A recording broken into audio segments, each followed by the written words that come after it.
Okay, let's get into this. Today, we are taking a deep dive into an Old Testament nation that, well, it often stood right on the border of Israel, Fly on the border. sharing these deep ancestral ties, but very rarely sharing peace. We're talking about the Ammonites. Yeah. And this name, it just surfaces at so many pivotal moments in Scripture. It's tied to events that really shaped the destiny of God's people. But I think for many thoughtful readers, the Ammonites kind of remain this shadowy geopolitical footnote. That's a really excellent way to put it. Shadowy. Mm. Because they are a constant, a persistent subject in the scriptures. You see them from the book of Genesis, literally right through to the post-exilic rebuilding efforts with Nehemiah. They're always there. They're always there. And so our mission today is to trace their complex and, let's be honest, often violent story across that biblical landscape. They were, as you said, tied to Israel by blood. They descended from Lot, Abraham's nephew. Right. But they were so often violently set against God's people by their choices. Yeah. And specifically their national choice of worship. And so our deep dive today is really designed to help you, the listener, understand God's faithful rule over all nations, his unwavering opposition to idolatry, and in what is a truly stunning scriptural twist, his enduring and wide mercy, a mercy that can reach the most unlikely people. So why does this matter? I mean, why does the history of this ancient, now extinct people group matter to us today as thoughtful believers reading these stories thousands of years later? That's the question. It is, and it's the crucial connection we need to make. The Ammonite story, it doesn't just fill space in the Bible. It actually provides the context for these major turning points in Israel's history. You know, you think of the birth of the monarchy under Saul. Absolutely. Saul's defining moment. David's defining years. The darkest days of the exile and then that subsequent rebuilding under Nehemiah. Reading their story with the care it deserves helps us honor God's covenant fidelity to Israel.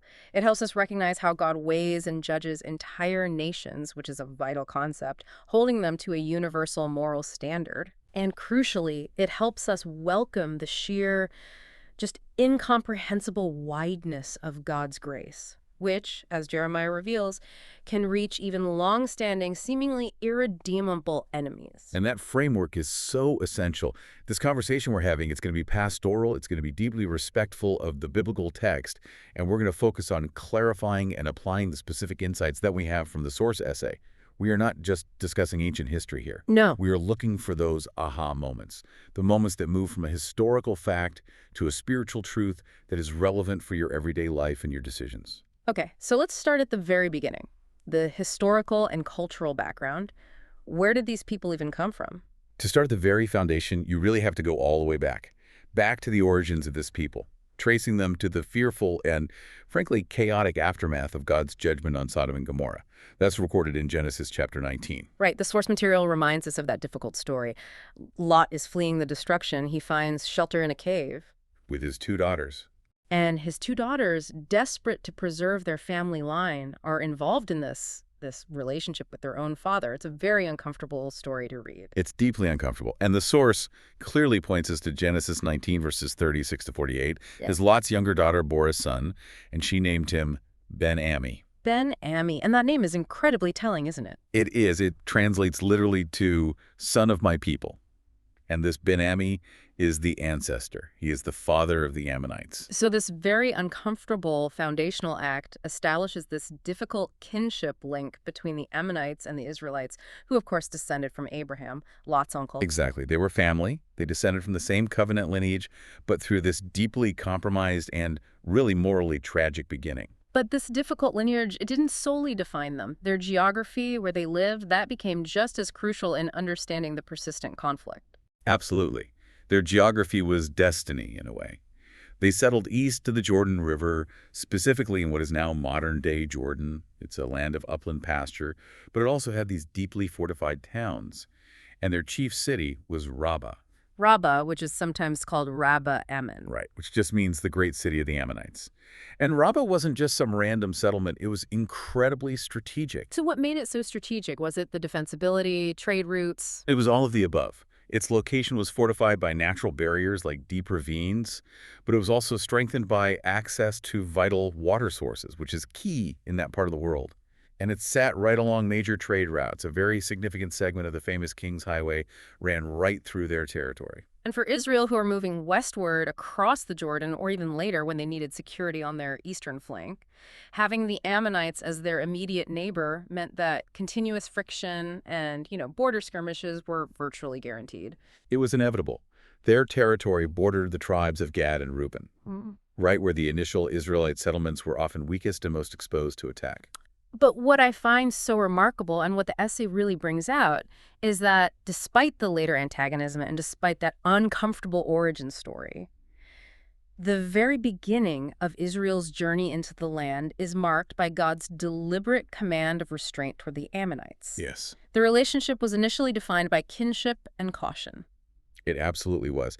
This is a crucial and I think often overlooked theological and historical detail. When Israel was on the march toward the Promised Land, God issued these very clear instructions to Moses. He explicitly warned Israel not to harass or provoke the sons of Lot, Which included both the Ammonites and the Moabites. both of them. And the reason given is profound. It directly challenges our usual assumptions about holy war. God declared that he had granted their territory to them as a permanent possession. That's right there in Deuteronomy chapter 2. So God is essentially saying to Israel, look, I, the sovereign Lord, I defined these borders, and that land over there, that land is theirs. Yes, and this provides a foundational universal lesson for us. It shows us that God orders inheritances and he restrains wars. He defines national boundaries and sovereignly chooses who occupies which land, even outside of his direct covenant people, Israel. So Israel had no right to just assume ownership of Ammonite territory. None whatsoever. Not because they were related, not because they were God's chosen nation. God assigned the land, and he commanded caution and respect for the boundaries that he set. And this establishes God as the Lord of all the earth, not just the God of Israel. But that initial caution, unfortunately, it didn't last. It didn't survive the centuries. And you mentioned this earlier.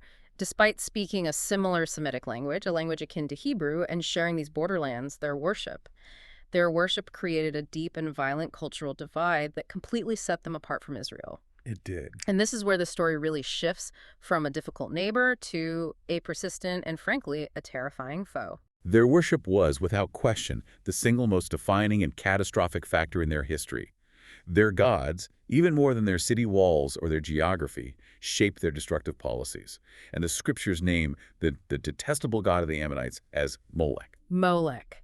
And we need to spend some time here because the source material rightly pointed out that we cannot gloss over the horror of Molech worship. It is absolutely central to understanding the nature of this rivalry. So what did this cult demand? The scriptures are unflinching and very specific. Molech demanded child sacrifice. Actual child sacrifice. Actual. The cult involved literally passing children through or consuming them by fire in the name of devotion. You can read about it in Leviticus and Jeremiah. This was not metaphorical. It was an act of extreme ritual cruelty. And the practice is explicitly and repeatedly condemned by God. Over and over. He calls it detestable. He declares that it profanes God's holy name and defiles the land that he had given to Israel. So if we are contrasting the Ammonite god Molech with Yahweh, the God of Israel, the difference just couldn't be any starker, could it? Molech demands you sacrifice your children, consumes your future. Exactly. Whereas Yahweh provides the sacrifice. You think of Abraham and Isaac on Mount Moriah, where God provided the ram. Yahweh protects life. Molech destroys it. And so the Ammonite culture was structured around a religious practice that fundamentally contradicted every single moral and ethical command given to Israel. So idolatry in this sense wasn't just a theological error happening on the other side of the Jordan River. No, it was a societal catastrophe. It corrupted the very conscience of the Ammonite people. It normalized unthinkable cruelty. And what makes this deep cultural divide so devastating and so relevant is the way it inevitably infiltrated Israel itself. And the source highlights the tragic example of King Solomon, showing how courtly compromise leads directly to spiritual collapse. It's one of the most infamous cautionary examples in the whole Bible.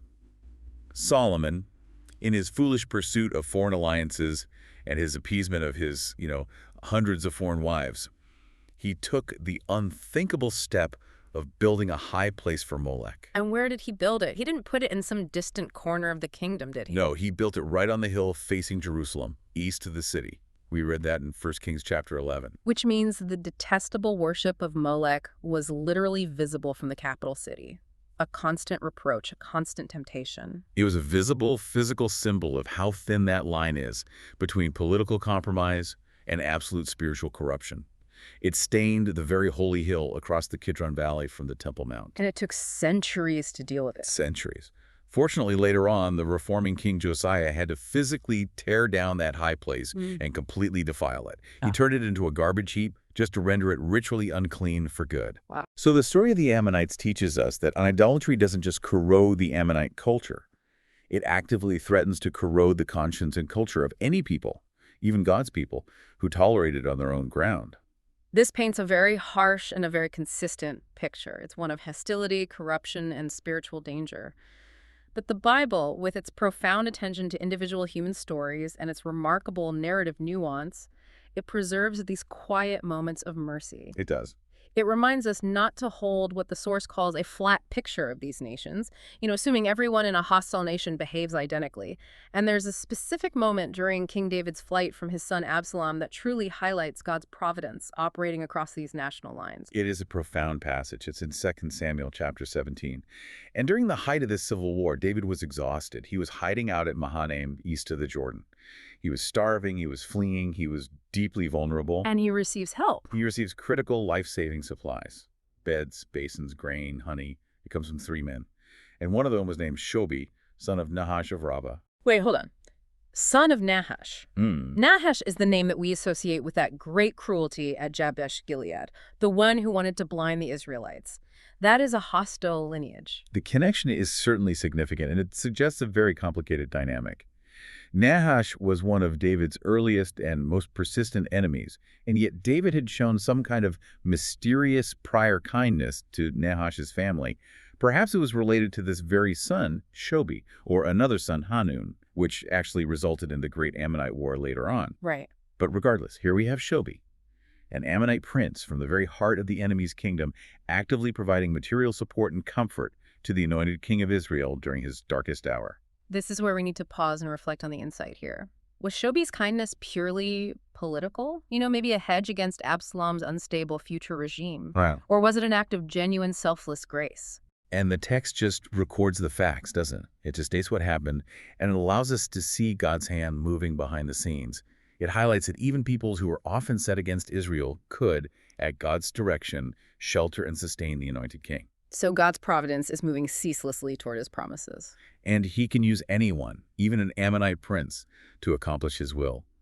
It's this quiet testimony that the Lord's faithfulness transcends standard political divides. It operates even when the two nations are otherwise locked in hostility. Shobi's action is like this tiny, bright crack in an otherwise very dark history. Okay, so let's shift now into the biblical narrative itself, the long chronology of confrontation. As we established, the initial command was restraint to pass by the Ammonites. But once Israel settled into the land, and especially during that tumultuous period of the Judges, that restraint gives way to open, violent oppression. Right, the source transitions us directly to the book of Judges, chapter 10, and it details a severe affliction. The Ammonites, they didn't stay behind their God-assigned borders. They crossed the Jordan River. They oppressed Israel, specifically those tribes living in Gilead. And it didn't stop there. No, their aggression even spilled over into Judah, Benjamin, and Ephraim. And this went on for 18 years. So this shows a sustained, really an existential threat to Israel's survival. And this severe affliction, it drives Israel to a necessary repentance. They cry out to the Lord, they put away their foreign gods, and finally they find a deliverer in the person of Jephthah. Right. And when Jephthah, who's now leading Israel's forces, when he engages with the Ammonite king, the king's justification for war is this claim that Israel had stolen the land upon their entry centuries earlier. And Jephthah's response is fascinating because he doesn't just start fighting. He attempts diplomacy first. He provides this brilliant legal defense that's rooted in historical and scriptural context. This is a moment of high rhetorical drama. It absolutely is. And we should probably pause and break down Jephthah's 3-part argument.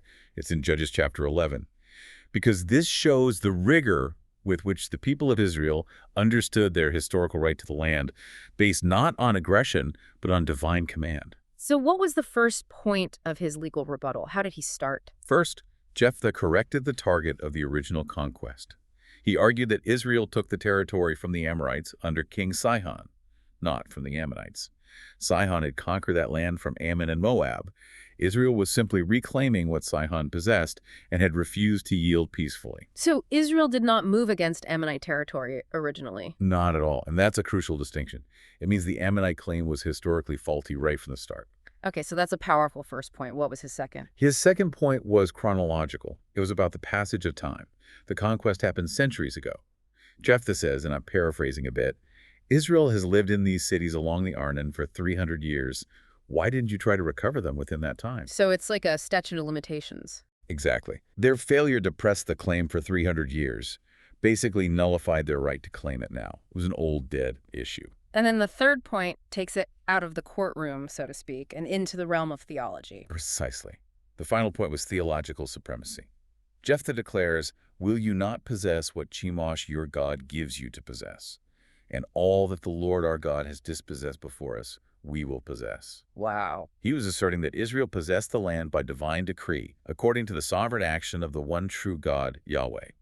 He was arguing that if the Ammonites believed in their god Chemosh, then they should realize Israel believed in their God, and his decree was final. And he won. He won the diplomatic argument in the subsequent battle, subduing Ammon. But this victory, it's forever clouded by that crucial cautionary tale involving his rash vow. It is a dark shadow. Before the battle, Jephthah made this desperate vow that if the Lord granted him victory, he would sacrifice the first thing that came out of his house Right. to meet him. And tragically, it was his only daughter. It's just a gut-wrenching story. It is. And it warns us, as the source points out, that zeal without knowledge or zeal without prudence can leave these deep, lasting scars, even in the hour of deliverance. The Lord delivers his people, yes, but human folly and desperate promises, they always extract a heavy, self-inflicted cost. So if the Judges period was marked by oppression and this rash vow, the next great collision really fixed in Israel's memory Ammon's capacity for utter cruelty, and it leads directly to the birth of the monarchy. This is the incident at Jabesh-Gilead with Nahash the Ammonite from 1 Samuel 11. Yes, Nahash besieged the town of Jabesh-Gilead. The people, they tried to negotiate terms of peace, but Nahash demanded a condition so horrifying it was designed to maximize humiliation and terror. He demanded the gouging out of every inhabitant's right eye. Every single person. It's calculated barbarity. Why the right eye specifically? What was the significance of that? It was both psychological warfare and military crippling. A warrior who loses his right eye is useless in a fighting formation, which often involved using a shield held on the left arm. You'd lose your peripheral vision on your dominant side. So you couldn't fight effectively. Not at all. Nahash wanted to shame all of Israel by creating a permanently crippled town and sending this visible message of weakness and terror to everyone else. And the narrative tension builds and builds until it becomes Saul's defining moment. The Spirit of God came powerfully upon Saul when he heard the news. He understood the moral agency of the situation. And he took immediate, decisive action. He cut up a yoke of oxen, sent the pieces throughout all the tribes of Israel, and accompanied them with this threat to any who refused to join the fight. It was a powerful, ancient summons to holy war. And the people responded. They did. He gathered Israel with astounding speed, and they struck the Ammonites decisively at dawn. The victory was total. The text says they scattered the enemy so thoroughly that no two of the attackers were even left together. And that victory was monumental. It fixed in Israel's collective memory Ammon's absolute readiness for humiliation and violence, and it marked Saul's kingship with this necessary holy urgency. You could say the Ammonites were the catalyst for Israel finally uniting under a king. Right. And so we move now to the reign of King David, and the rivalry continues. But here, the external conflict serves a much darker purpose. It provides the cover that exposes internal sin within the palace walls. And this all began with a diplomatic blunder after the death of Nahash. David, perhaps remembering the kindness of Shobi that we talked about, or maybe honoring some old political treaty with the now-deceased Nahash, he sent servants to comfort Hanun, Nahash's son, and the new king. But Hanun listened to his paranoid counselors. They convinced him that David's men were actually spies, sent to scout the city for an invasion. Which led to a catastrophic act of international insult. It did. Hanun humiliated David's messengers in the worst possible way. He shaved off half of their beards, a sign of deep dishonor in that culture, and he cut their garments off at the hips, exposing them and sending them back, completely disgraced. And this was a calculated move. It was designed to humiliate David personally and the entire nation of Israel publicly. And it sparks the Great Ammonite War, which involved these large battles and Aramean mercenaries. And here is the devastating theological connection. David's commanders, led by Joab, proceeded to lay siege to the Ammonite capital, Rabbah. And this long siege became the dark, extended backdrop for the most famous moral scandal in Israel's history. David, rather than being out to battle with the kings, as the text notes, he lingered in Jerusalem. He stayed home. And while his men were fighting and dying before the walls of Rabbah, the king looked, he coveted, and he plotted. The external war provided the perfect cover for the internal rot. Exactly. The siege of Rabbah provided both the complacency and the logistical cover for his sin with Bathsheba, and then the subsequent elaborate and ultimately murderous plot against Uriah the Hittite, one of his most faithful soldiers. And the king wrote the order for Uriah's death himself. He did, and he sent it via Uriah himself back to Joab at the siege of Rabbah. It's just chilling. So the theological insight here is that the Ammonite war exposed not only Israel's enemies, but far more destructively, it exposed Israel's king. The source emphasizes that enemies outside often reveal critical weaknesses inside, and the Lord uses discipline for those he loves. Yes, and what it tells us about the nature of God's discipline is that God cares far more about the integrity of his chosen leader than he does about the swiftness of military victory. The Ammonite conflict was the arena, but the real tragedy was David's moral failure, which was worse than any enemy's spear or insult because it came from the hard, manipulative hand of Israel's shepherd king. He used the violence of the war to conceal his own moral violence. That's a perfect way to put it. And this rivalry, it wasn't limited to the golden age of the monarchy. We see it pop up again centuries later after the kingdom split and Judah finally fell.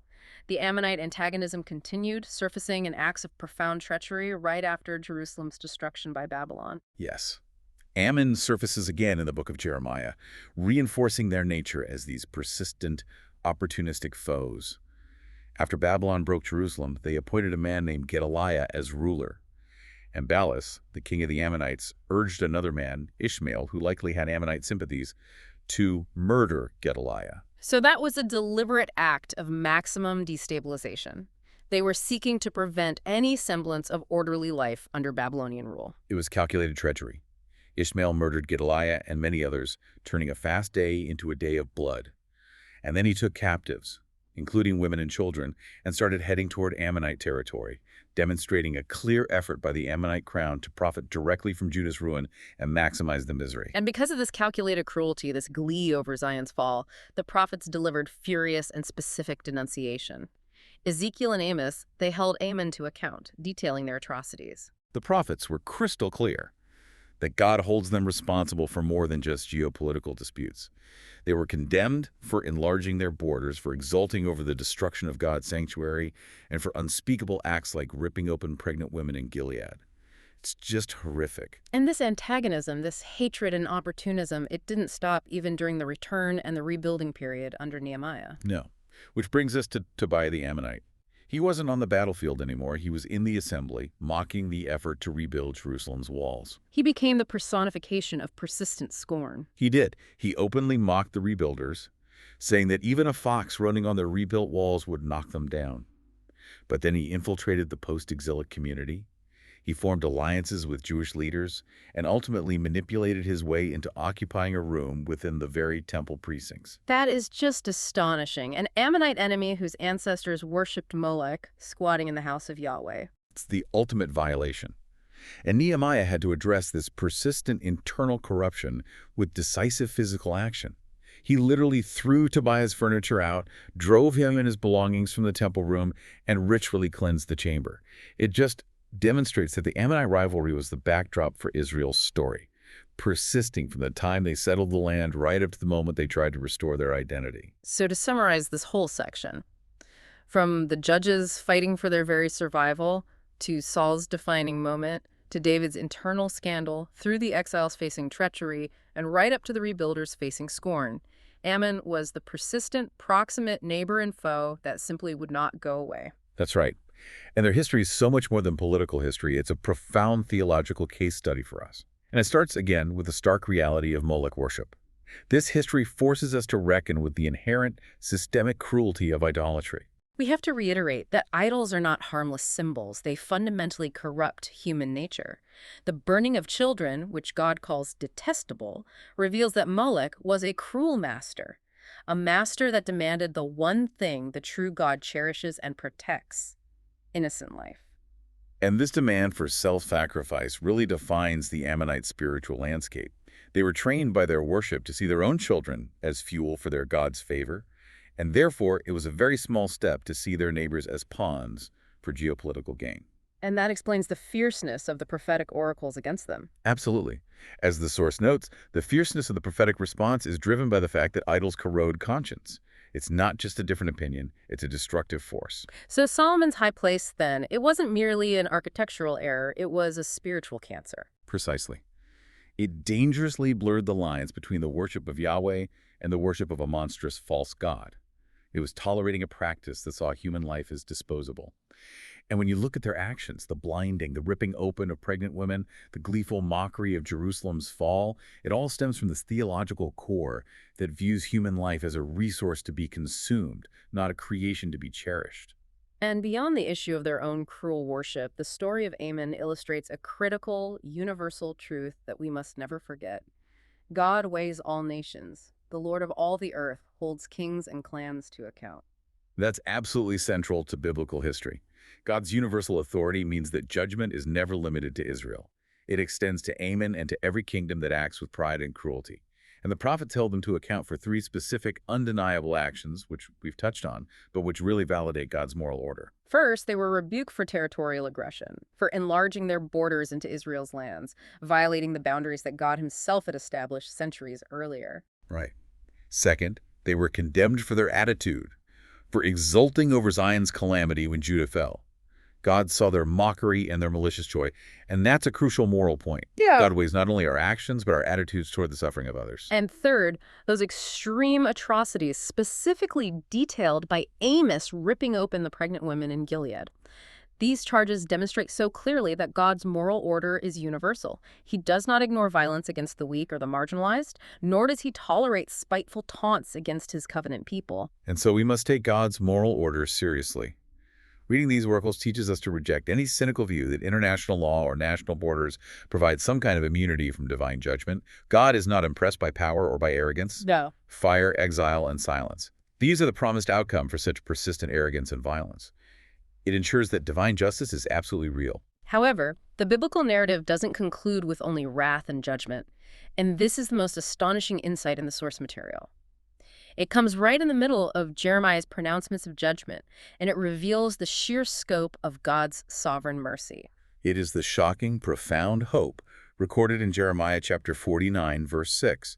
After promising terror, destruction, and driving them out of their land, the Lord declares this: "Yet afterward I will restore the fortunes of the Ammonites." That phrase, restore the fortunes, that's the same terminology used for Israel's own return from exile. Exactly. So the people who worshipped Molech, who blinded Israel, who murdered and mocked, they are included in a future promise of restoration. It's a profound theological truth that demonstrates God's sovereign freedom. This word, it doesn't excuse their sin or erase their history of hostility, but it reveals a divine heart that can show mercy even to long-standing foes when he chooses. And this promise, it fits into that wider prophetic hope that one day not just Israel, but nations from all over the world will stream to the Lord's mountain to learn his ways and find peace. Right, like we see in Isaiah 2. This restoration anticipates the age to come. It's an early indication that God's plan of redemption involves more than just his covenant people. It guarantees that his wide-reaching mercy will be known among all the nations.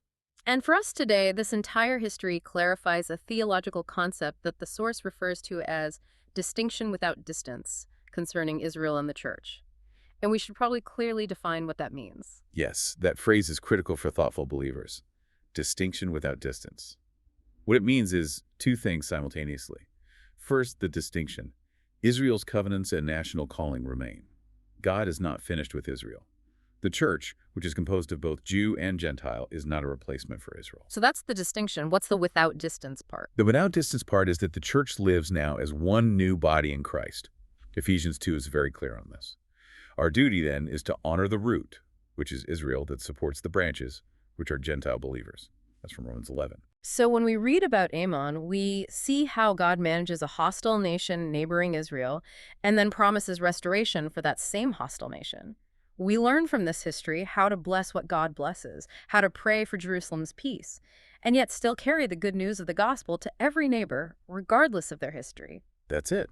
We hold on to the specific promises to Israel while celebrating the wide embrace of God's global mercy. So now let's shift from history and theology to how these powerful truths can impact our spiritual lives and decisions today. The entire narrative provides some crucial instruction, and the first lesson is a clear warning. Hostility toward God's people and unchecked cruelty in the world invite certain judgment, and that judgment is never arbitrary. Right, we can go back to the specific cruelty of Nahash's demand to blind the town of Jabesh-Gilead. That was malice personified. That wasn't just tough diplomacy. And such gratuitous cruelty rightly draws the Lord's rebuke and arouses his spirit in leaders like Saul who rise to protect the weak and the defenseless. So the practical application here is timeless. It extends far beyond just international politics. It does. Pride that delights in a neighbor's downfall, or power that seeks to prey on the helpless, is walking a road that the prophets have clearly marked for ruin. We are charged to seek peace and justice, not preying and exploitation. The wise heart learns to tremble at God's word. Yes, knowing that humility and justice are not optional virtues, they are non-negotiable guardrails under the eye of a God who sees everything. We simply cannot afford the Ammonite arrogance. And the second lesson moves from external actions to internal corruption. Idolatry corrupts our affections and eventually the very structures of our lives, just as it did for the Ammonites. Yes, the Ammonite story shows us the full, horrifying trajectory of spiritual destruction. Molech's fires were not a starting point. They were the tragic end result of a path where false worship trained people to see their own children as mere offerings and their neighbors as objects to be exploited. And this is what allowed even a sophisticated king like Solomon to see building a shrine for Molech as some kind of enlightened gesture, rather than an utter betrayal of the living God. Right, and we need to draw a clear modern parallel here. The names of the gods have certainly changed. But when gain or pleasure or sexual license or unchecked political power becomes our true master, we replicate Molech's demands. We absolutely do. When those things become our God, we invariably sacrifice the weak first. We might sacrifice our own children's innocence or our marriages or our health on the altar of career success or financial gain. We start to see neighbors as pawns in our personal games, and the culture grows dull to the cost of these sacrifices. So therefore, the church's resistance has to be clear and tangible. How do we resist this pervasive modern form of Molech worship? We resist by worshiping the living God with our whole lives, and this means honoring the bodies he gave us, honoring the vows we have made, and remembering the New Testament charge that offering our bodies as living sacrifices is the only reasonable service that truly turns us from the world's self-destructive patterns. From Romans 12. Exactly. We resist Molech's demand for life by offering our whole lives, in obedience and humility, to Christ alone.